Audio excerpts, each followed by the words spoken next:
சங்கீதம் 25:16. என்மேல் நோக்கமாகி என்மேல் நோக்கமாகி எனக்கு இறங்கும். எனக்கு இறங்கும். நான் தனித்தவனும் சிறுமைப்படுகிறவனுமாய் இருக்கிறேன். சிறுமைப்படுகிறவனுமாய் இருக்கிறேன். நான் தனித்தவனும் சிறுமைப்பட்ட ஒரு நபருமாய் இருக்கிறேன். இது சங்கீதக்காரனாகிய தாவீது எழுதின சங்கீதம். அவன் சொல்றான், நான் தனித்தவனும் சிறுமைப்பட்டவனுமாய் இருக்கிறேன். தனித்து விடப்பட்ட நிலைமையிலே நான் இருக்கின்றேன். ஒரு தனி நபராக நான் இருக்கின்றேன். என்னை சுத்தி கூட்டங்கள் இருந்தும் நான் தனியா இருக்கிறேன். நான் குடும்பத்துல இருந்தும் தனியா இருக்கிறேன். என்னை சுத்தி 10 பேர் இருக்கிறாங்க, 15 பேர் இருக்கிறாங்க, 20 பேர் இருக்கிறாங்க. ஆனா நான் தனியா இருக்கிறேன். அப்படிப்பட்ட ஒரு நிலைமை, தனித்து விடப்படுகின்ற ஒரு நிலைமை. அப்படிப்பட்ட நிலைமையதான் தாவீது அனுபவித்தான். அத இந்த இடத்துல பதிவிட்டு இருக்கிறத நம்ம பார்க்கிறோம். என் வேதனைய சொல்லி நான் ஆறுதல் அடைவதற்கும், என்னுடைய வெற்றியை சொல்லி நான் மகிழ்ச்சி அடைவதற்கும் எனக்குன்னு யாருமே இல்லை அப்படின்ற மாதிரி ஒரு நிலைமை. என்னோட வேதனை, என்னுடைய பிரச்சனை, என்னுடைய காரியங்களை சொல்லி ஒரு ஆறுதல் கூட சொன்னோம்னா நம்மளுக்கு ஒரு ஆறுதல் கிடைக்கும் அப்படின்ற மாதிரி நிலைமையில கூட சொல்றத கேட்கறதுக்கு கூட எனக்கு யாருமே இல்லை. நான் ஜெயிச்சிட்டேன், நான் வெற்றி அடைஞ்சிட்டேன், நான் சாதிச்சிட்டேன், அந்த நல்ல விஷயத்த நான் மற்றவங்ககிட்ட சொல்லணும் அப்படின்னு நினைக்கிறேன், சொல்றதுக்கு கூட யாருமே இல்லை. ஒருவேளை இருந்தா கூட அவங்க ஆறுதல் கொடுக்கல, இருந்தா கூட அவங்க என்ன பண்ணல, என்கரேஜ் பண்ணல, ஆறுதலும் சொல்லல, ஜெயிச்ச பொழுது என்கரேஜும் பண்ணல.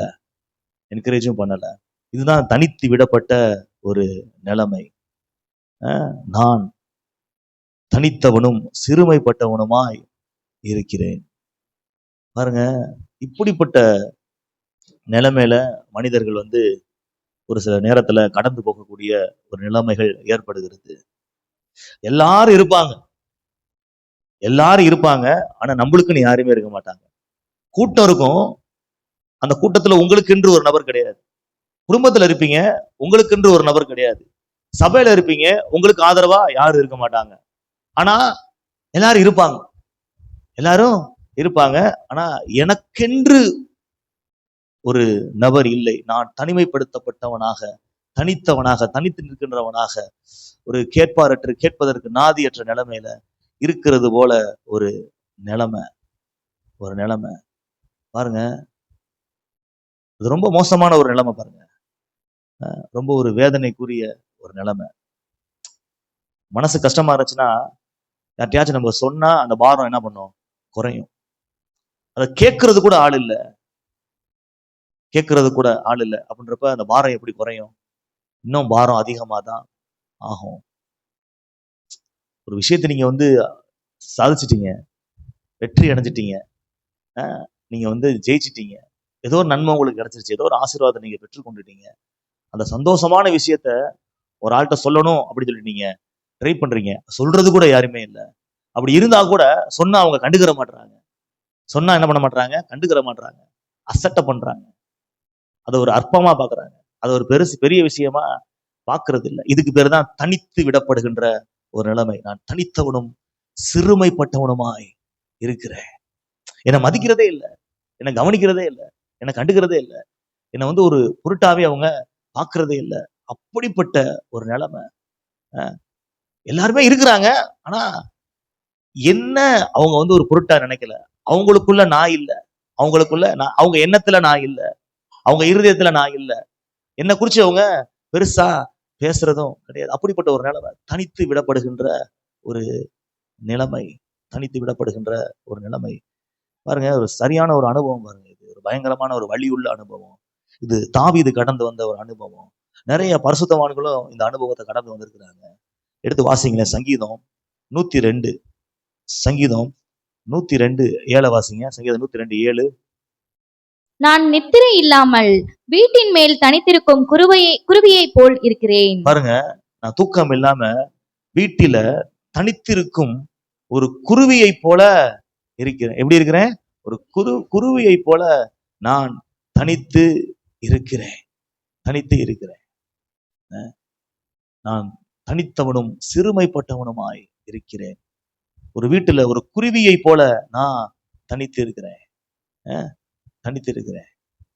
அது அது ஒரு ஒரு வலியுள்ள ஒரு விஷயம் பாருங்க. ஒரு வலியுள்ள விஷயம் பாருங்க. வலியுள்ள விஷயம் பாருங்க. ஏன் இந்த தனித்து விடப்படுகின்ற அனுபவம் ஏற்படுகிறது அப்படின்னா, அதுக்கு பல காரணங்கள் இருக்குது. பல காரணங்கள் இருக்குது. தாவீதை ஏன் தனித்து விட்டாங்க? ஏன் தனித்து விட்டாங்க? அவன் ஒரு ஆளே கிடையாது என்கிற நினைப்பு அவர்களுக்குள்ள இருந்துச்சு. யோசேப்பை ஏன் தனித்து விட்டாங்க? அவனை ஒரு பெருசா பொருட்டா எடுத்து என்ன அப்படின்னா, அவன் ஒரு மேலான தரிசனத்தை அவன் சொல்றான். அவனுக்கும் அவன் சொல்ற விஷயத்துக்கும் ஏணி வச்சா கூட எட்டாது. அந்த அளவுக்கு பெரிய விஷயத்த சொல்றான். ஆனா அவங்க அவனை அற்பமா பார்க்கறாங்க. அதனால அவனை தனித்து விடுறாங்க. அப்ப உங்க மேல ஒரு பெரிய அழைப்பும், ஒரு பெரிய அபிஷேகமும், பெரிய தேவ திட்டமும் இருக்குமானால் நீங்கள் மனிதர்களால் தனித்து விடப்படுவீர்கள். நீங்கள் மனிதர்களால் தனித்து விடப்படுவீங்க. உங்க கூட இருக்க மாட்டாங்க. உங்களை விட்டு என்ன பண்ணிடுவாங்க? விலகிடுவாங்க. இருக்கிற மாதிரி இருக்கும். அப்படி என்ன பண்ணிடுவாங்க? விலகிடுவாங்க. அப்படி இருந்தா கூட உங்க சார்பா இருக்க மாட்டாங்க. உங்க சார்பா இருக்க மாட்டாங்க. பாருங்க, நல்ல ஆட்களோடு இருக்கின்ற அந்த பழக்கத்தை விட்டுட்டு கெட்ட ஆட்களோடு சேர்ந்து தன்னுடைய வாழ்க்கையை சீரழிச்சு அழிஞ்சு போனவங்க நிறைய பேர் இருக்கிறாங்க. நல்ல ஒரு ஐக்கியம், நல்ல ஃபெலோஷிப், அதை விட்டுட்டு கெட்ட ஆட்களோடு பழகி தன்னுடைய வாழ்க்கையே அர்த்தமற்றதாக ஆக்கிவிட்டு அழிந்து போனவர்கள், அர்த்தமுள்ள வாழ்க்கையை அர்த்தமற்றதாக மாற்றி அழிந்து போனவர்கள் அநேகர் வேதத்தில் இருக்கிறார்கள்.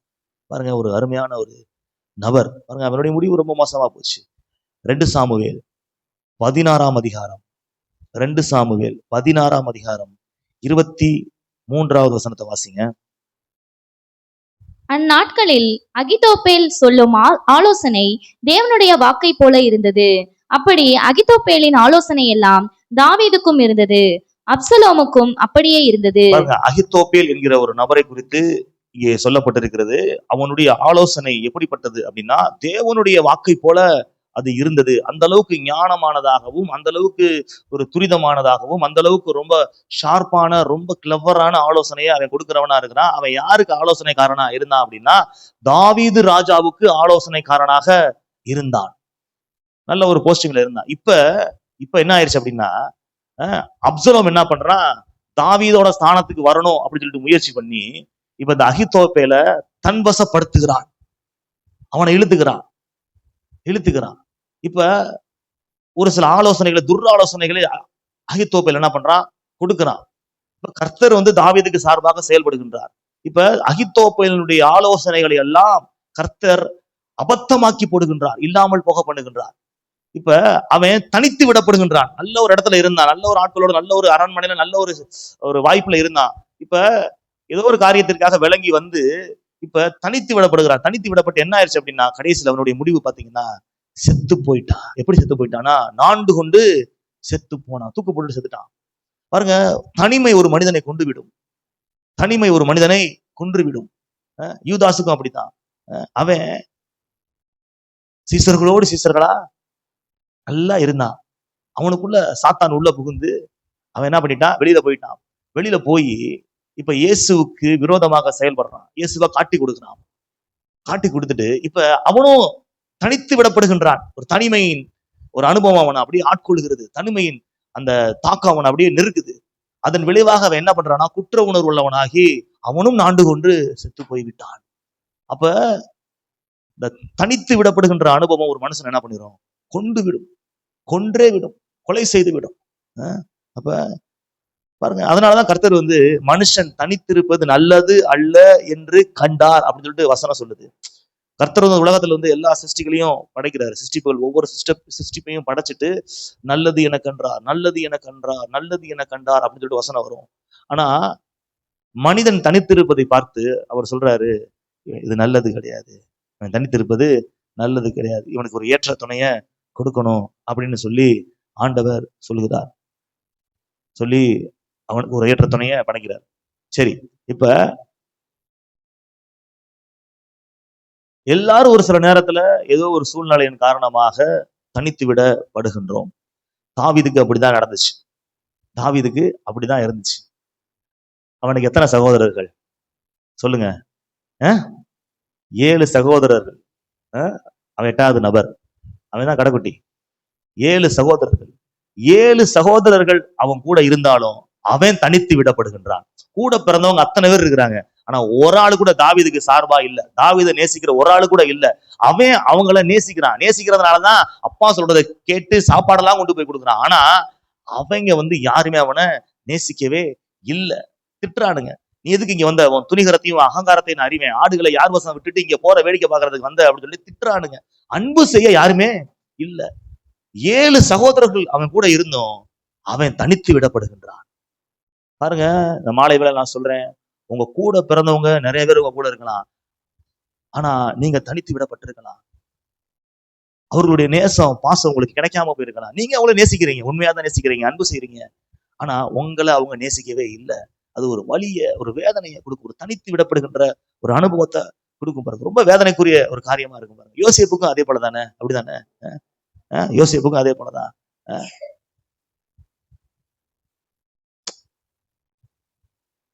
பரிசுத்தவான்களுக்கு அப்படிப்பட்ட நிலைமை தான் ஏற்பட்டுச்சு. தாவீது ஆடுகளை மேய்ச்சிக்கிட்டு இருக்கிறான். ஆடுகளுக்கு ஒரு மேய்ப்பனாக அவன் இருக்கின்றான். இந்த ஆடுகள் எல்லாம் போஷிக்கிறான், அந்த ஆடுகள் எல்லாம் பராமரிக்கிறான், அந்த ஆடுகள் எல்லாம் காப்பாத்துறான். அந்த ஆடுகளுக்கு என்று தாவீது இருக்கின்றான். அந்த ஆடுகளுக்கு மேய்ப்பனாக தாவீது இருக்கின்றான். ஆனா தாவீதுக்கென்று யாருமே இல்லை. தாவீதுக்கென்று யாருமே இல்லை. எந்த மனுஷன் இல்லை. அதனாலதான் சொல்றான், கர்த்தர் என் மேய்ப்பராய் இருக்கிறார், நான் தாழ்ச்சி அடையே. ஆடுகளுக்கு நான் இருக்கிறேன், எனக்கு மேய்ப்பரா என் கர்த்தர் இருக்கிறாரு.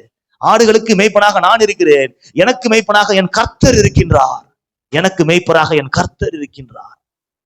பாருங்க, நான் சொல்றேன், உங்களுக்கு எந்த உறவுகளும் எந்த உறவினர்களும் இல்லாமல் இருந்தாலும், இருந்தும் இல்லாமல் இருந்தாலும், உங்களுக்கு மேய்ப்பராக எல்லா உறவுக்கும் ஒட்டுமொத்த உறவாக கர்த்தராக இயேசு கிறிஸ்து இருக்கின்றார்.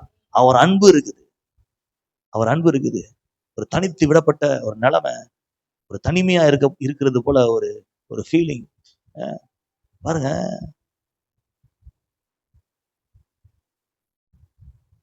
யோசேப்புக்கு அதே போலதான். அவனுக்கு அண்ணன் தம்பி எல்லாம் இருக்கிறாங்களா இல்லையா? எல்லாருமே இருக்கிறாங்க. ஆனா அவன் தனித்து இருக்கிறான். யாருமே அவன் கூட அவனுக்கு சார்பா, அவனுக்கு சப்போர்ட்டா, அவனுக்கு ஃபேவரா, அவனுக்கு உறுதுணையா யாருமே இல்ல. யாருமே இல்ல. அவன் அடிமையா விற்கப்படுகிறான், அபாண்டமான பழி சுமத்தப்படுது, கேட்கறதுக்கு கூட யாருமே இல்ல.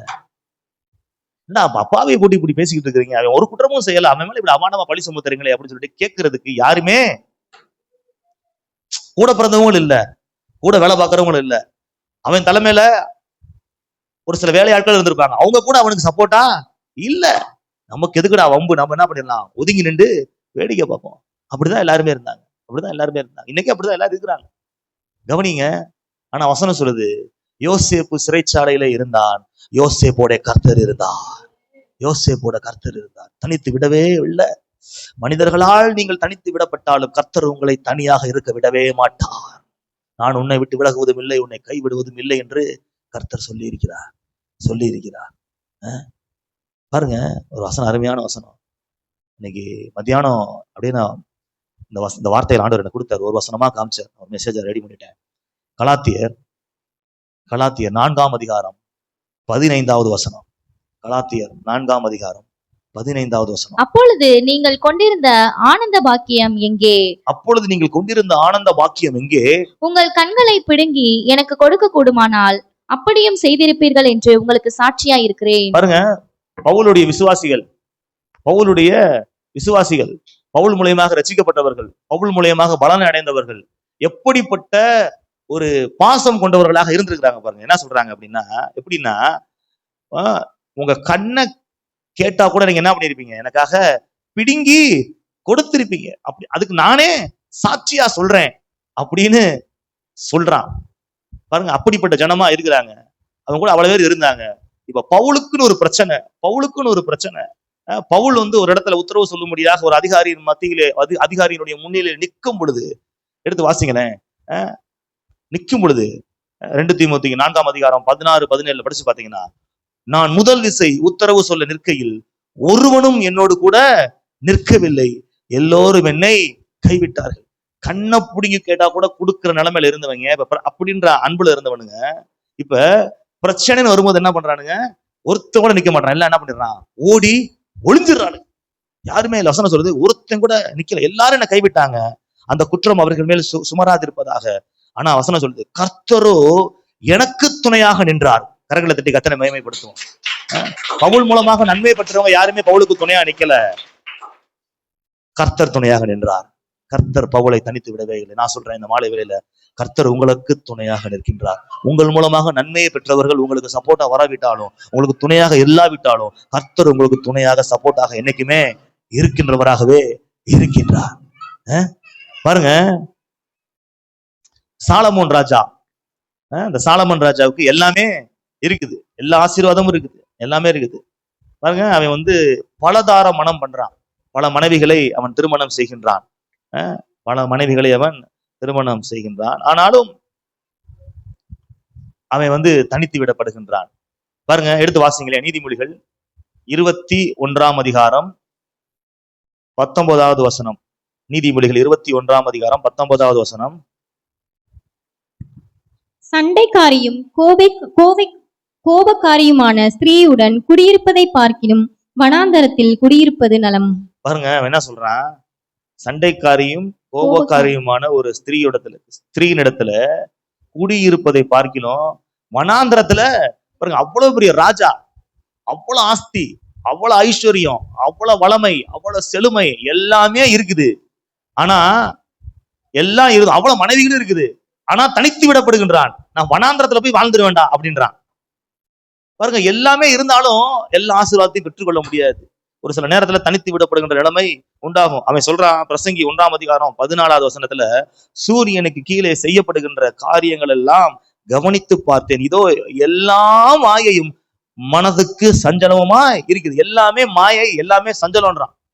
எல்லாத்தையும் பார்த்துட்டான், எல்லாத்தையும் அனுபவிச்சுட்டான். ஆனா எல்லாம் சொல்றான், அதெல்லாம் மாயை, அதெல்லாம் எனக்கு சஞ்சலத்தை ஏற்படுத்தக்கூடியதாக இருக்கிறது அப்படின்னு அவன் காண்கின்றான். பாருங்க, அவனுடைய ஆட்சிக்காக, அவனிடத்திலே அதிகாரத்தை பெற வேண்டும் என்பதற்காக, அவனிடத்திலே ஐஸ்வர்யத்தை பெற வேண்டும் என்பதற்காக, அவனிடத்திலே நல்ல ஒரு ஸ்தானத்தை பெற வேண்டும் என்பதற்காக அநேகர் அவனிடத்திலே சேர்ந்திருப்பாங்க. அநேக நாட்டினுடைய இளவரசிகள் அவன்கிட்ட வந்து அவன் கூட திருமணம் முடிச்சிருப்பாங்க. இந்த மாதிரி காரியங்கள்லாம் நடந்திருக்கும். அவன்கிட்ட இருக்கிற ஞானத்துக்காக, அவன்கிட்ட இருக்கிற பணத்துக்காக, அவன்கிட்ட இருக்கிற ஐஸ்வர்யத்திற்காக வந்திருக்கிறாங்க. ஆனா அவனுக்காக யாருமே இல்ல. அதான் தனித்து விடப்படுகின்ற ஒரு காரியம். தனித்து விடப்படுகின்ற காரியம் என்ன தெரியுமா?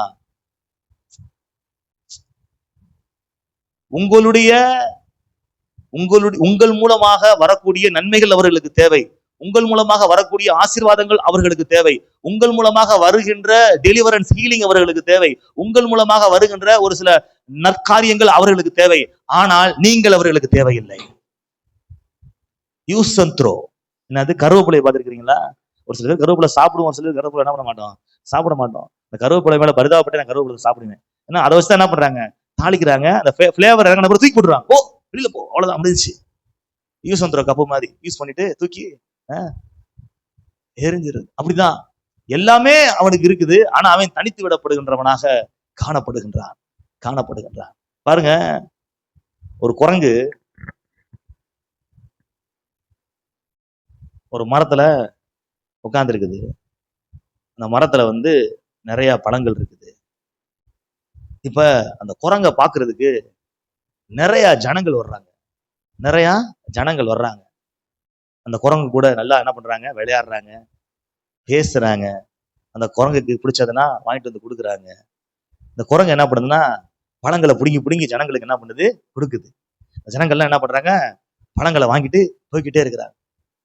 இந்த குரங்குக்கு ஒரே சந்தோஷம். பாரு, இந்த ஜனங்கள் வந்து என்ன எவ்வளவு அருமையா நேசிக்கிறாங்க, எவ்வளவு அன்பு செய்யறாங்க அப்படின்னு நினைச்சுக்கிட்டே இருந்திருக்கு. திடீர்னு பார்த்தா ஜனங்கள் யாருமே வரவே இல்லை. இந்த குரங்கு அப்படியே சோகமா உட்காந்துருக்குது. அப்போ இன்னொரு குரங்கு கேட்டுச்சு, ஏன்பா இவ்வளவு சோகமா உட்காந்துருக்குற?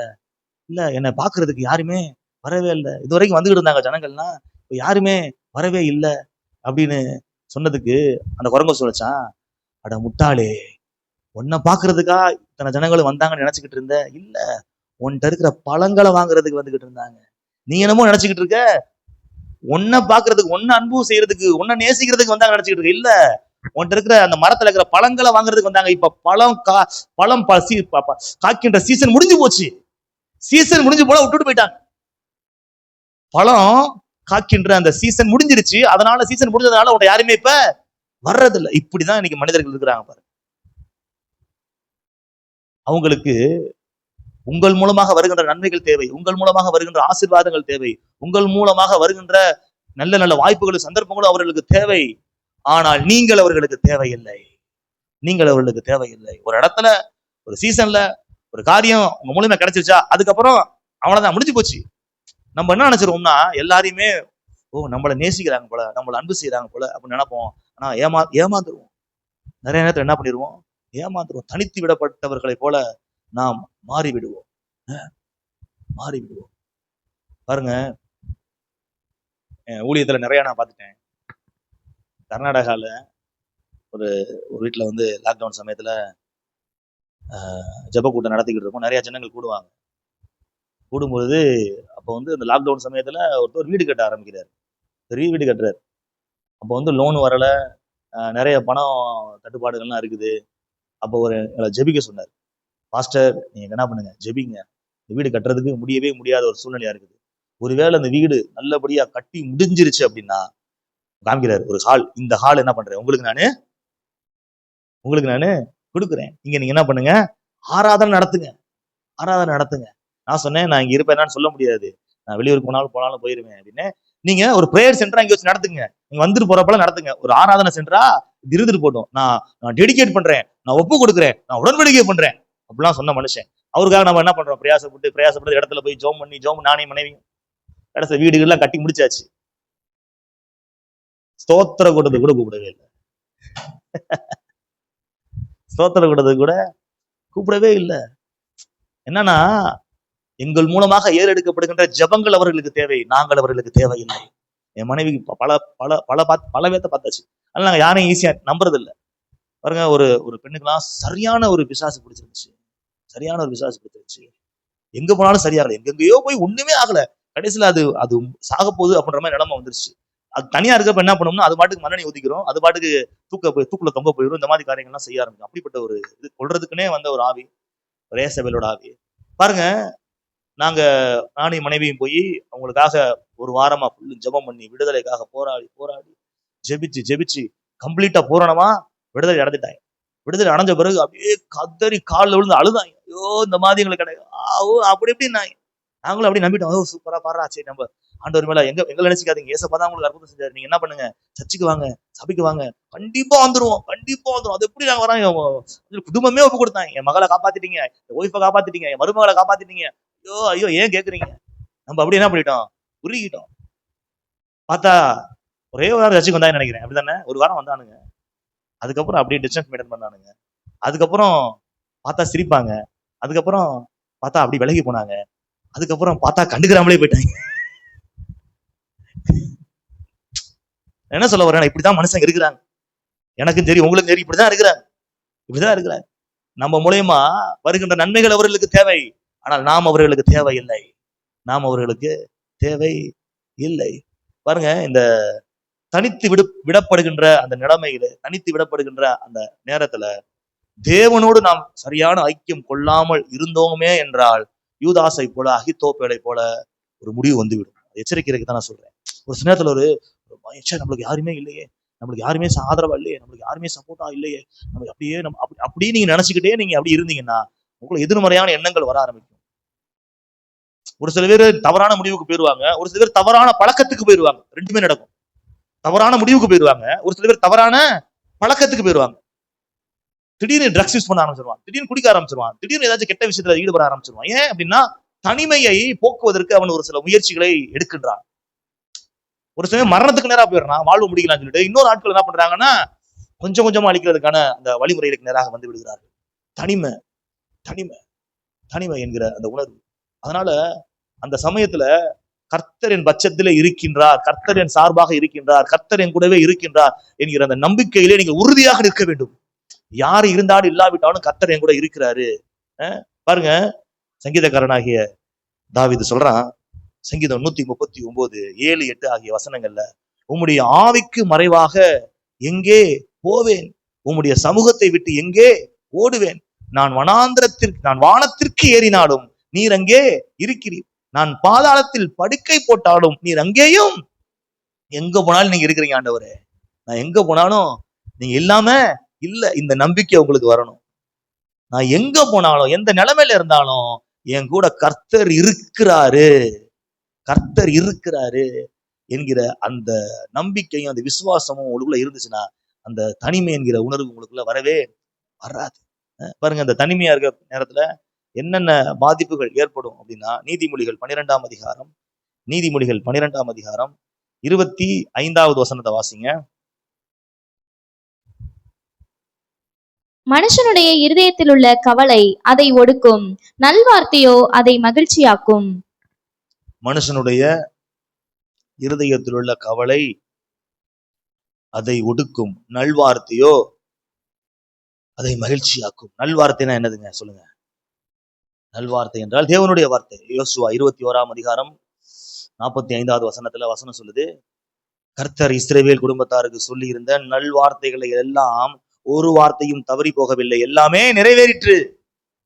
அப்ப மன சஞ்சலமான நேரத்துல, இருதயம் கலக்கமான நேரத்துல, தனிமையா இருக்கிற நேரத்துல நல்வார்த்தைகளை கேட்க வேண்டும். என்ன சொல்லுங்க? நல்வார்த்தைகளை கேட்க வேண்டும். நல்வார்த்தைகள்லாம் என்னது? ஆண்டவருடைய வார்த்தை. இந்த பிரசங்கத்தை என்ன பண்ணக்கூடாது? கேட்காம மிஸ் பண்ணவே கூடாது. வார்த்தைகளை கேட்க கேட்க கேட்க உங்களுக்குள்ள ஒரு விசுவாசம் எழும்ப ஆரம்பிக்கும். அப்ப என்ன செய்யுது அப்படின்னா, இந்த தனிமை என்கிற அனுபவம் மன சஞ்சலத்தை என்ன பண்ணுது? ஏற்படுத்துகிறது. அடுத்து, தனித்திருக்கும் பொழுது பாவம் செய்ய வேண்டும் என்கிற எண்ணத்தை அது தூண்டுகிறதாக இருக்கிறது. எடுத்து வாசிக்க கூட வேண்டாம், நான் டைம் இல்லாதனால சொல்றேன். தாவீது என்ன பண்றான்? தனித்து இருக்கிறான், தனிமையாக இருக்கிறான். எல்லாரும் போருக்கு போயிட்டாங்க, அவன் மட்டும் என்ன பண்றான்? தனித்து இருந்து பாருங்க, தன்னுடைய படுக்கையிலிருந்து எழுந்து அரண்மனையின் உப்பரிகையின் மேலே உலாவி கொண்டிருக்கிறான். அப்பொழுது ஒரு ஸ்திரீ வந்து ஸ்நானம் பண்ணிக்கிட்டு இருக்கிறான். அவளை பார்த்த உடனே இவனுக்கு என்ன உண்டாகுது? இச்சை உண்டாகி அவளை வந்து மானபங்கப்படுத்துகின்றான். அந்த குற்றத்தை மறைப்பதற்காக உரியாவை என்ன பண்ணிட்டான்? கொலையும் செய்யறான். எப்படி கொலை செய்யறான்? போர்ல முன்னாடி நிறுத்தி ஒரு வஞ்சகமாக, சூழ்ச்சியாக, தந்திரமாக அவனை கொலையும் செஞ்சிட்டான். உரியாவை கொலையும் செஞ்சிட்டான். பாருங்க, தனித்திருக்கும் பொழுது சத்ரு உட்புகுகிறான். தனித்திருக்கும் பொழுது சத்ரு வந்து பாவ எண்ணங்களை கொண்டு வருகின்றான். நீங்க எடுத்து வாசிங்களேன். ஆதியாகமம் 3ஆம் அதிகாரம் 1வது வசனம். ஆதியாகமம் 3ஆம் அதிகாரம் 1வது வசனம். தேவனாகிய கர்த்தர் உண்டாக்கின சகல காட்டு ஜீவன்களை பார்க்கிலும் சர்ப்பமானது தந்திரமுள்ளதாய் இருந்தது. அது ஸ்திரீயை நோக்கி நீங்கள் தோட்டத்தில் உள்ள சகல விருட்சங்களின் கனியையும் புசிக்க வேண்டாம் என்று தேவன் சொன்னது உண்டோ என்றது. பாருங்க, ஆதாமும் ஏவாளும் சேர்ந்து இருந்த பொழுது சர்ப்பம் வந்து பேசியதா, அல்லது ஏவாள் தனித்திருக்கும் பொழுது சர்ப்பம் வந்து பேசியதா? சொல்லுங்க. தனித்திருக்கும் பொழுதுதான் சாத்தான் வந்து பேசுவான். தனித்திருக்கும் பொழுதுதான் உங்களுக்குள்ள தீய எண்ணங்களை விதைப்பான். தனித்திருக்கும் பொழுதுதான் கெட்ட சிந்தனைகளை உங்களுக்குள்ளே கொண்டு வருவான். தனித்திருக்கும் பொழுதுதான் எதிர்மறையான காரியங்களை செய்ய சொல்லி உங்களை தூண்டுவான். இந்த உலகத்துல பெரிய பெரிய கிரைம்ஸ் நடக்குது, பெரிய பெரிய ஹைஜாக் நடக்குது. இதெல்லாம் எப்போ நடக்கும்? எப்படி இதுனா, தனித்து இருக்கும் பொழுது ஒரு சில திட்டங்கள் தீட்டப்படுகிறது. அதன் விளைவாக நடக்கக்கூடிய ஒரு சில காரியங்கள். தனித்து இருக்கும்போது ஒரு மனுஷன் தன்னைத்தானே மாய்த்து கொள்கிறான். தனித்து இருக்கும் பொழுது அவன் யாராவது சொல்றது தடுத்துருவாங்க. அவன் அவனை கோபத்துல போய் ஏதாச்சும் பண்ணிட்டு வந்துருவான். யாராச்சும் சொல்றதுக்கு யாருமே இல்லை, தடுக்கிறதுக்கு யாருமே இல்லை, என்ன பண்ணிடுவான்? கொலை கூட பண்ணிடுவான். தனித்து இருக்கும் பொழுது இந்த மாதிரி காரியங்கள்லாம் நடக்குது. சத்ரு செயல்படுகின்றான். தனித்திருக்கின்ற நபர்களோட உட்புகுந்து சத்ரு செயல்படுகின்றான். பாருங்க. அப்ப நம்ம எப்படி இருக்கணும் அப்படின்னா, ஒரு சில நேரத்துல அந்த தனிமையின் அனுபவம் நம்ம லைஃப்ல வந்தா கூட நாம் கர்த்தரை சார்ந்து வாழ வேண்டும். கர்த்தருடைய பிள்ளைகளுடைய ஐக்கியத்தை சார்ந்து வாழ வேண்டும். பாருங்க, எடுத்து வாசிங்க. எபிரேயர் 10ஆம் அதிகாரம், எபிரேயர் 10ஆம் அதிகாரம் 24 முதல் 27. மேலும் அன்புக்கும் நற்கிரியைகளுக்கும் நாம் ஏவப்படும்படி ஒருவரை ஒருவர் கவனித்து சபை கூடி வருதலை சிலர் விட்டுவிடுகிறது போல நாமும் விட்டுவிடாமல் ஒருவருக்கொருவர் புத்தி சொல்ல கடவோம். ஒருவருக்கு ஒருவர் புத்தி சொல்ல கடவோம். நாளானது சமீபித்து வருகிறதை எவ்வளவாய் பார்க்கிறீர்களோ அவ்வளவாய் புத்தி சொல்ல வேண்டும். சத்தியத்தை அறியும் அறிவை அடைந்த பின்பு நாம் மனப்பூர்வமாய் பாவம் செய்கிறவர்களாய் இருந்தால் பாவங்களின் நிமித்தம் செலுத்தத்தக்க வேறொரு பலி இனி இராமல் நியாய தீர்ப்பு வரும் என்று பயத்தோடு எதிர்பார்க்குதலும் விரோதிகளை பற்றிக்கும் கோப ஆக்கினையுமே இருக்கும். பாருங்க, நியாய தீர்ப்பு வரும் என்று பயத்தோடு எதிர்பார்க்குதலும் விரோதிகளை பற்றிக்கும் கோப ஆக்கினையுமே இருக்கும். யாருக்கு? யாருக்கு? சபை கூடி வருவதை விட்டு தனித்து இருக்கிறவர்களுக்கு. ஏன்னா அவங்க என்ன பண்ணிடுவாங்க அப்படின்னா, மனப்பூர்வமா பாவம் பண்றவங்களா மாறிடுவாங்க. அதனால சபைக்கு ரெகுலரா வரணும், சத்திய தொடர்ச்சியா கேட்டுக்கிட்டே இருக்கணும். கொஞ்சம் டிஸ்கனெக்ட் ஆச்சு அப்படின்னாலே சாத்தான் என்ன பண்ணிடுவான்? கிரியை செஞ்சு அப்படியே தூக்கிட்டு போயிடுவான். நீ ஒரு வாரம் வராம இருந்து பாருங்க, அடுத்த வாரம் நீ ஆட்டோமேட்டிக்கா வராமலே போய் அதுக்கு அடுத்த வாரம் அப்படி வர அப்படியே டிஸ்கனெக்ட் போயிடும், இழுத்துட்டு போயிடும், சத்துரு எடுத்துட்டு போயிடுவான்.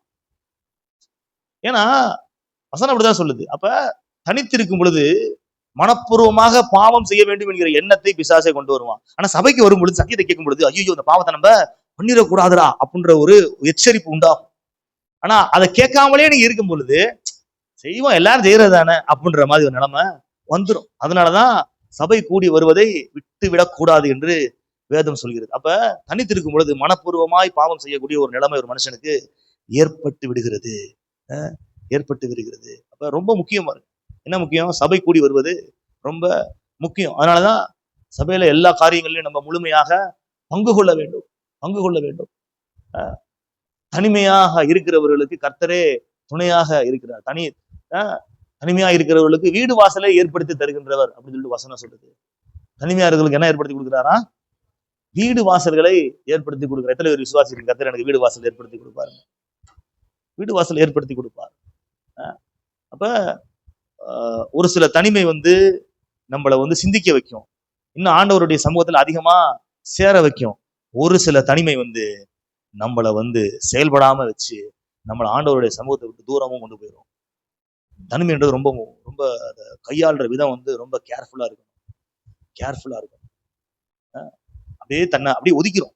அந்த விசுவாசியோட ஐக்கியத்தை விட்டு அப்படின்னா அப்படின்னா அப்படியே தனியா கொண்டு போகுது அப்படின்னாலே ஏதோ சம்திங் இஸ் ராங், ஏதோ தப்பு அப்படியே கொண்டு போகுது அப்படின்னாலே அடுத்து என்ன டிஸ்கனெக்ட் ஆக போகுது அப்படின்னு. அதுக்கப்புறம் கவனிங்க, என்ன சொல்ல வர்றேன் அப்படின்னா, தனியாக இருக்கும் பொழுது நீங்க கர்த்தரையும் அவருடைய வார்த்தையையும் அவருடைய ஆவியானவருடைய வல்லமையையும் அவரை துதிக்கின்ற துதியையும் நீங்கள் அதிகமாக அனுபவமாக சார்ந்து கொண்டு இருப்பீர்களானால் தனிமையை மேற்கொண்டு ஜெயிப்பீர்கள்.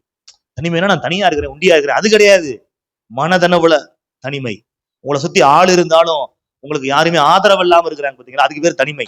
நான் மறுபடியும் சொல்றேன், உங்களை சுத்தி ஆட்கள் இருந்தும் உங்களுக்கு யாருமே ஆதரவாக இல்லாமல் இருக்கிறார்கள் என்றால் நீங்கள் தனிமையிலே இருக்கிறீங்க அப்படின்னு அர்த்தம். உங்களை சுத்தி பெரிய கூட்டம் இருந்தாலும் உங்களுக்குன்னு ஒரு ஒரு பரிந்து பேசவோ சப்போர்ட் பண்ணவோ உங்களுக்கென்று ஒரு ஆறுதல் அளிக்கவோ யாருமே இல்லை அப்படிங்கன்னா நீங்க தனிமையில இருக்கிறீங்க அப்படின்னு அர்த்தம். பாருங்க, அந்த விஷயத்தை ரொம்ப நம்ம கேர்ஃபுல்லா கையாளணும். அதனாலதான் சபை கூடி வருவதை விட்டுவிடக்கூடாது. வசனத்தை கேட்கணும், சபைக்கு வரணும். தேவ பிரசன்னத்துல கர்த்தருடைய மகிமையில தேவ ஆவியில நம்ம நிரப்பப்படுகின்ற அனுபவத்திலே நாம் இருக்கும் பொழுது நிச்சயமாகவே அந்த தனிமையை நம்ம மேற்கொண்டு ஜெயித்து விடுவோம். பாருங்க, தனிமையை போக்குவதற்கு வேதாகமம் பல வழிமுறைகளை கற்றுக் கொடுக்கின்றது. எடுத்து வாசிங்க. ஃபர்ஸ்ட் சங்கீதம் 27:10 வாசிங்க. என் தகப்பனும் என் தாயும் என்னை கைவிட்டாலும் கர்த்தர் என்னை சேர்த்துக் கொள்வார். அல்லேலூயா. என் தகப்பனும் என் தாயும் என்னை கைவிட்டாலும் கர்த்தர் என்னை சேர்த்துக் கொள்வார். அப்படின்னா என்ன அர்த்தம் அப்படின்னா, என்னை அதிகமா நேசிச்சவங்க, என்னை அதிகமா அன்பு செஞ்சவங்க, எனக்கு பாலூட்டி சீராட்டி வளர்த்தவங்க, என்னை தோல்ல சுமந்தவங்க, என்னை வந்து ரொம்ப விரும்பினவங்க இன்னைக்கு என்னை வெறுக்கிறவர்களாக மாறிட்டாங்க, என்னை தூக்கி எறிகிறவர்களாக மாறிட்டாங்க, என்னை ஒதுக்குறவங்களா மாறிட்டாங்க, என்னை கைவிட்டுட்டாங்க, என்னை கண்டுக்கிறாம போயிட்டாங்க. அப்படிப்பட்ட ஒரு நிலைமை, அப்படிப்பட்ட ஒரு நிலைமை. நான் அவங்கள நேசிக்கிறேன், நான் அவங்கள அன்பு செய்யறேன். அவங்க ஒரு காலத்துல நேசிச்சாங்க, ஒரு காலத்துல அன்பு செஞ்சாங்க. இப்ப என்ன நேசிக்கல, என்ன அன்பு செய்யல, இப்ப என்ன கை விட்டுட்டாங்க. பாருங்க, ஒரு சில நேரத்துல இப்படிதான் ஒரு சில உறவுகளினாலே நாம் புறக்கணிக்கப்படுவோம், ஒரு சில மனிதர்களினால் நாம் உதாசீனப்படுத்தப்படுவோம். நம்மள ஆரம்பத்துல அதிகமா நேசிப்பாங்க, அன்பு செய்வாங்க, ரொம்ப அன்பு கூறுவாங்க. அந்த அன்பை நம்ம பெற்றுக்கொண்டு நல்ல ஐக்கியத்துல இருப்போம்.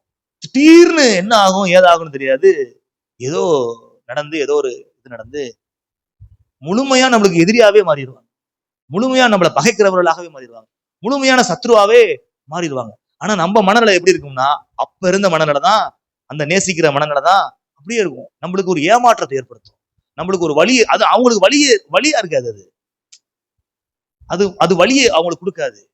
ஆனா நம்மளுக்கு அது வலிய கொடுக்கும், அது நம்மளுக்கு வேதனையை கொடுக்கும். தாவீதுக்கு அப்படித்தானே இருந்திருக்கும், தாவீதுக்கு அப்படித்தானே இருக்கும். அவங்க அப்பாவை அவன் நேசிக்கிறான், அவங்க அம்மாவை நேசிக்கிறான், கூட பிறந்த 7 சகோதரர்களையும் அவன் என்ன பண்றான், நேசிக்கிறான், எல்லாரையும் நேசிக்கிறான். யாருமே அவனை நேசிக்கல, யாருமே அவனை நேசிக்கல. அந்த நிலையில தான் சொல்றான், என் தகப்பனும் என் தாயும் என்னை கைவிட்டாலும் கர்த்தர் என்னை சேர்த்துக் கொள்வார். எத்தனை பேர் சொல்றீங்க கர்த்தர் என்னை சேர்த்துக் கொள்வார்? ஒரு தகப்பன், ஒரு தாய் பிள்ளைகளை வந்து வெறுப்பதற்கு, புறக்கணிப்பதற்கு ஒரு சில காரியங்கள் இருக்கலாம். நான் மேஜரா நிறைய பேர் அந்த மாதிரி செய்ய மாட்டாங்க, ஒரு சில நபர்கள் அப்படி செய்வாங்க, எல்லாருமே அப்படி செய்ய மாட்டாங்க. ஆனா உங்களுக்கு கூட அந்த அனுபவம் ஏற்பட்டிருக்கலாம், உங்க பெற்றோர்களாலே புறக்கணிக்கப்பட்ட நிலைமை லைஃப்ல ஏற்பட்டிருக்கலாம். என் வாழ்க்கையில ஏற்பட்டுச்சு, கைவிடப்பட்ட நிலைமையில இருந்தேன். ஆனா கர்த்தர் என்னை கைவிடவே இல்லை, கர்த்தர் என்னை கைவிடவே இல்லை. அனாதையாக நின்றேன், கைவிடவே இல்லை, கர்த்தர் கைவிடவே இல்லை. யாருமே இல்லை அப்படின்ற நிலைமை, வெறுமன நான் மட்டும்தான் நிக்கிறேன், எனக்கு சப்போர்ட்டுக்கு கூட ஒரு ஆளு கூட இல்லை, ஒரு ஆளு கூட இல்லை. ஆனாலும் கர்த்தர் என் கூட இருந்தார், கர்த்தர் எனக்கு என்னை பலப்படுத்தினார். கவனிங்க, நான் சொல்றேன், என்ன சொல்ல வர்றேன் அப்படின்னா, எல்லாரும் உங்களை கைவிட்டு இருந்தாலும் கர்த்தர் உங்களை கைவிடவே மாட்டார். நீங்க அதிகமா நேசிச்சவங்க அல்லது உங்களை அதிகமா நேசிச்சவங்க கூட இப்ப நேசத்தை மறந்து, பாசத்தை திறந்து, உங்களை வேண்டான்னு விதிக்கி உங்களை வெறுக்கிறவர்களாக அவர்கள் மாறினாலும் கர்த்தர் உங்களை இன்றுமே நேசிக்கிறவராகத்தான் இருக்கின்றார். அவர் உங்களை வெறுக்கின்றவர் அல்ல, உங்களை அதிகமாக நேசிக்கிறவர், அதிகமாக நேசிக்கின்றவர். பாருங்க, இயேசு கிறிஸ்து சொல்றாரு, யோவான் 8ஆம் அதிகாரம் 29வது வசனத்தை வாசிங்க. யோவான் 8:29. என்னை அனுப்பினவர் என்னுடனே கூட இருக்கிறார், என்னை அனுப்பினவர் என்னுடனே கூட இருக்கிறார், பிதாவுக்கு பிரியமானவைகளை நான் எப்பொழுதும் செய்கிறபடியால் அவர் என்னை தனியே இருக்க விடவில்லை என்றார். அவர் என்னை தனியே இருக்க விடவில்லை, என் பிதாவுக்கு பிரியமானதை நான் எப்பொழுதும் செய்கிறபடியால் அவர் என்னை தனியே இருக்க விடவில்லை. அப்ப கர்த்தருக்கு பிரியமானதை நீங்கள் செய்யும் பொழுது கர்த்தர் உங்களை தனியா இருக்கவே விடவே மாட்டார், உங்க கூடவே எப்பயுமே இருப்பார். பாருங்க, ஒரு சில நேரத்துல கர்த்தருக்கு பிரியமானதை நீங்க செய்யும் பொழுது எல்லா மனுஷருக்கும் அது பிரியமா இருக்கவே இருக்காது. ஒரு சில மனுஷனுக்கு மட்டும்தான் பிரியமா இருக்கும், ஒரு சில மனுஷனுக்கு அது பிரியமா இருக்கவே இருக்காது. ஆனா நீங்க மனுஷனை பிரியப்படுத்த போறீங்களா, கர்த்தரை பிரியப்படுத்த போறீங்களா? அதுலதான் கர்த்தர் உங்க கூட இருக்கிற விஷயம் இருக்குது. நீங்க மனுஷரை பிரியப்படுத்தணும்னு நினைச்சீங்கன்னா கர்த்தரை பிரியப்படுத்தவே முடியாது. ஆனா கர்த்தரை பிரியப்படுத்தணும்னு நினைச்சீங்கன்னா எல்லா மனுஷரையும் உங்களால பிரியப்படுத்தவே முடியாது, எல்லா மனுஷரையும் பிரியப்படுத்தவே முடியாது. ஒரு சில வகைகளையும் ஒரு சில பேச்சுகளையும் நம்ம வாங்கித்தான் ஆகணும், தேவையில்லாம சத்துருக்களை சம்பாரிச்சுதான் ஆகணும், தேவையில்லாம சத்துருக்களை சம்பாரிச்சுதான் ஆகணும். ஏன்னா நீங்க மனுஷனை பிரியப்படுத்துற மாதிரி பேசணும், மனுஷனை பிரியப்படுத்துற மாதிரி செய்யணும் அப்படின்னா ஈஸியா செஞ்சுட்டு போயிடலாம். வாயிலே வடை சுடுவாங்கன்னு சொல்லுவாங்க பாத்தீங்களா, அப்படியே தேன் ஒழுகுற மாதிரி என்ன பண்ணுவாங்க, பேசலாம், அப்படியாகும் எப்படியாகும் பேசலாம், பிரியப்படுத்தலாம். ஆனா கர்த்தருடைய பிரியம் உங்க மேல இருக்காது, கர்த்தருடைய பிரியம் உங்க மேல இருக்கணும்னா கர்த்தருடைய வார்த்தையின்படி பேச வேண்டும், கர்த்தருடைய சித்தத்தின்படி செய்ய வேண்டும். அப்பொழுது கர்த்தர் உங்க கூடவே இருப்பார். இயேசு சொல்றாரு, என்னை அனுப்பினவர் என்னுடனே கூட இருக்கிறார். பிதாவுக்கு பிரியமானவைகளை நான் எப்பொழுதும் செய்கிறபடியால் அவர் என்னை தனித்து இருக்கவே விடவில்லை. கர்த்தருக்கு பிரியமானதை நீங்கள் உங்களுடைய வாழ்க்கையில எப்பொழுதுமே செய்து கொண்டிருங்கள். எப்பொழுதுமே கர்த்தர் உங்களோடு கூட இருக்கிறதை நீங்க உணர்ந்து கொண்டே இருப்பீர்கள். அனுபவ ரீதியாக உணர்வீர்கள். நான் சொல்றேன், மறுபடியும் சொல்றேன், கர்த்தருக்கு பிரியமானதை உங்களுடைய வாழ்க்கையிலே அனுதினமும் செய்கிற அந்த பழக்கத்திற்கு கொண்டு வாருங்கள். அனுதினமும் ஆண்டவருடைய இருப்பை உங்களுடைய வாழ்க்கையிலே உணர்வு பூர்வமாக நீங்கள் அனுபவிப்பீர்கள். பிரசன்னத்தை அப்படியே பார்ப்பீங்க. ஒரு கூட இருக்குது அப்படியே உணர்வீங்க.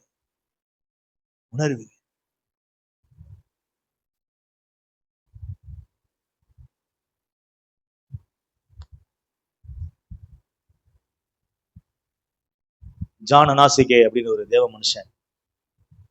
மனுஷன் வந்து டெலிவரன்ஸ் பண்றாரு, ஹீலிங் டெலிவரன்ஸ் பண்றாரு. அந்த வீடியோ கிளிப்பிங்ஸ் நான் பார்த்துட்டு இருக்கிறேன். ஒரு பிசாசு பிடித்த ஒரு நபருக்கு டெலிவரன்ஸ் பண்ற ஹீலிங் கொடுக்குறாரு. அப்ப அந்த பிசாசு அவர்கிட்ட கேட்கிறாரு, ஆங்கிலத்துல கேட்கிறாரு, நீ யார பாக்குற, யார் இருக்கா தெரியுமா, நீ யார பாக்குற அப்படின்னு கேட்கிறாரு. இந்த பிசாசு சொல்லுது, ஏசு கிறிஸ்துவ நான் பாக்குறேன். பேசுறது அவரு. ஆனா அது என்ன சொல்லுதுன்னா, நான் ஏசு கிறிஸ்துவ நான் பாக்குறேன். அப்ப நம்ம வீடியோல யார பாக்குறோம், ஜான் அனாசிகேவை பாக்குறோம். ஆனா அந்த பிசாசு யார பாக்குதுன்னா, அவருக்குள்ள இருக்கிற ஏசு கிறிஸ்துவ பாக்குது. அப்படியே இருக்கிறார், உள்ளே இருக்கார். நான் வீடியோவை பார்த்துட்டு, சரி இப்படிலாம் பாடுறா, இப்படிலாம் ஒரு தேவ மனுஷங்க இருக்கிறாங்களா இப்பொழுது நினைச்சுக்கிட்டு, நான் ஒரு டெலிவரன்ஸ் பண்ணும் பொழுது நான் கேட்கிறேன், யார் இருக்கான்னு கேட்கிறேன், ஏசு இருக்கிறாருன்னு சொல்லு. அதுக்கு அந்த பிசாசோட கண்ணுக்கு ஜெரம் தெரியல, பிசாசோட கண்ணுக்கு என்ன தெரியுது, ஏசு இருக்கிறாரு. அப்ப கர்த்தர் நம்மள தனித்து விடுகிறவரே, அவர் கூட இருக்கிறார், நம்ம கூட தான் இருக்கிறார். நம்மளுக்கு தெரியாவிட்டாலும், உங்க கண்ணுல நீங்க மாம்ச கண்ணுல பார்க்காவிட்டாலும் அவர் உங்க கூட தான் இருக்கிறாரு. பாருங்க, அடுத்து தனித்து விடப்படுகின்ற அந்த அனுபவம், தனித்து விடப்படுகின்ற அந்த காரியம் வரும் பொழுது அதை எப்படி நம்ம கையாளணும் அப்படின்னா, நல்ல விசுவாசிகளோடு சரியான ஒரு ஐக்கியத்துல நம்ம இருக்கணும். எடுத்து வாசிங்க, பிரசங்கி 4ஆம் அதிகாரம் 9, 10 ஆகிய வசனத்தை வாசிங்க. ஒண்டியாய் இருப்பதிலும் இருவர் கூடி இருப்பது நலம். அவர்களுடைய பிரயாசத்தினால் அவர்களுக்கு நல்ல பலன் உண்டாகும். ஒருவன் விழுந்தால் அவன் உடனாளி அவனை தூக்கி விடுவான். ஒண்டியாய் இருந்து விழுகிறவனுக்கு ஐயோ, அவனை தூக்கிவிட துணை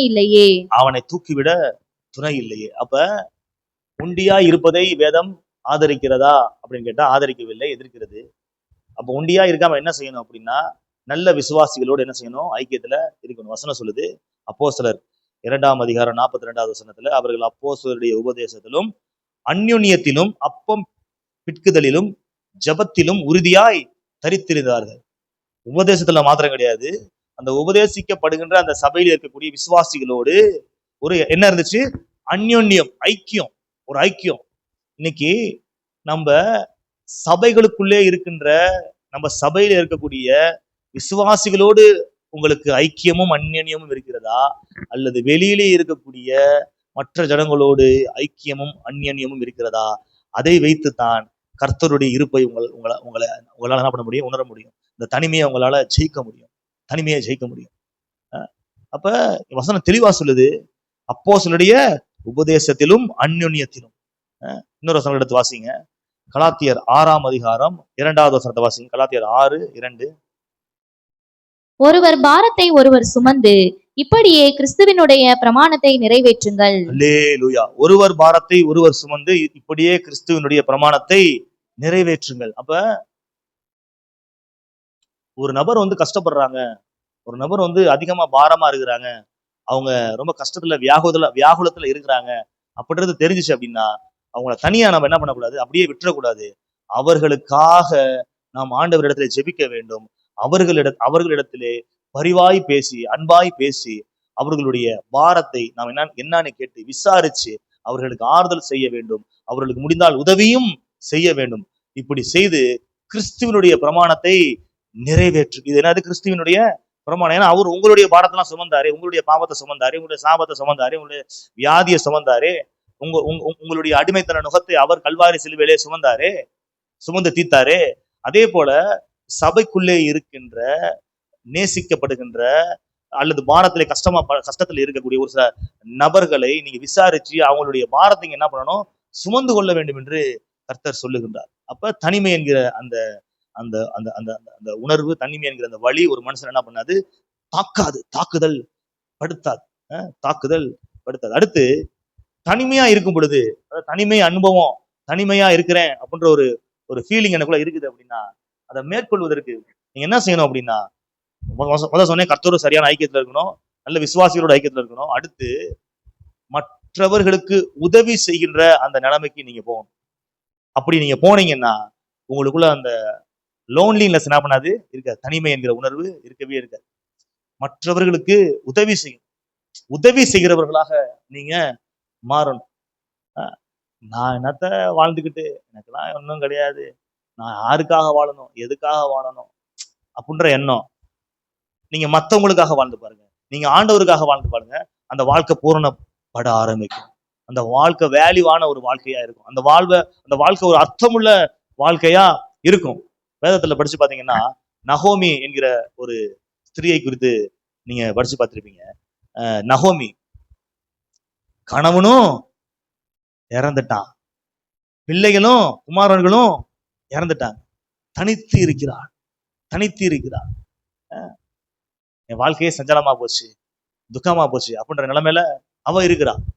அந்த நிலைமையில ரூத்து அவளுடைய மருமக அவட்ட வர்றா.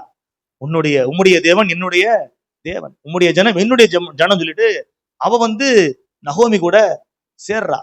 இப்ப நகோமி ரூத்துக்காக வாழ ஆரம்பிக்கிறார். யாருக்காக வாழ ஆரம்பிக்கிறா? ரூத்துக்காக வாழ ஆரம்பிக்கிறார். கடைசி என்னாச்சுன்னா, அவளுடைய சஞ்சலமும் தவிப்பும் அவளை விட்டு நீங்கி போய் விட்டது. இப்ப ரூத்தினுடைய அந்த குழந்தைய மடியில வச்சு வளர்க்கிற ஒரு தாயாக நகோமி மாறிவிட்டாள். ஒரு ஆனந்தம் வந்துருச்சு. அர்த்தமில்லாத இருந்த அந்த வாழ்க்கை இப்ப அர்த்தமுள்ளதா மாறிடுச்சு. எதனாலனா, மற்றவங்களுக்கு உதவி செய்ய நீங்க நினைக்கும் பொழுது உங்களுக்குள்ளே காணப்படுகின்ற அந்த தனிமை எண்ணம், இந்த லோன்லினஸ், எதுக்குடா வாழணும், ஏன்டா இருக்கணும் அப்படின்ற மாதிரி எண்ணம் இருக்கும் பாத்தீங்களா? நீங்க மற்றவங்களுக்கு உதவி செஞ்சு பாருங்க, அதுல ஒரு திருப்தி இருக்கும், அதுல ஒரு சந்தோஷம் இருக்கும், அதுல ஒரு சமாதானம் இருக்கும். யாராச்சும் ஒரு ஆளுக்கு ஒரு உதவி செஞ்சுட்டு அவங்கள பார்த்து நீங்க நல்லா இருக்கணும், நன்றிங்க, ரொம்ப நன்றிங்க அப்படின்னு சொன்னா அவங்களுக்குள்ள ஒரு சந்தோஷம் வரும் பாருங்க, ஒரு ஆனந்தம் வரும் பாருங்க. நான் இதுக்காகவே இந்த உலகத்துல வாழணும், இந்த மாதிரி உதவி செய்யறதுக்காகவே இந்த உலகத்துல வாழணும் அப்படின்ற எண்ணத்தை, உதவி செய்யும் பொழுது தனிமையின் எண்ணத்தை மேற்கொள்வதற்கான ஒரு பலத்தை இது கொடுக்கும். உதவி செய்யும் பொழுது தனிமையின் எண்ணத்தை மேற்கொள்வதற்கான ஒரு உந்துதலை இது கொடுக்கும். என்ன சொல்ல வர்றேன் அப்படின்னா, நீங்க தனியா இல்ல, கர்த்தர் உங்க கூட இருக்கிறார். ஒருவேளை நீங்க தனியா இருக்கிறேன்னு நினைச்சா கூட நான் அந்த சொன்ன அந்த வழிமுறைகளை கடைபிடிங்க. கர்த்தர் நிச்சயமாகவே உங்களை பலப்படுத்தி உங்களை நிலைநிறுத்துவார். யாவரும் எழுந்து நிற்போம்.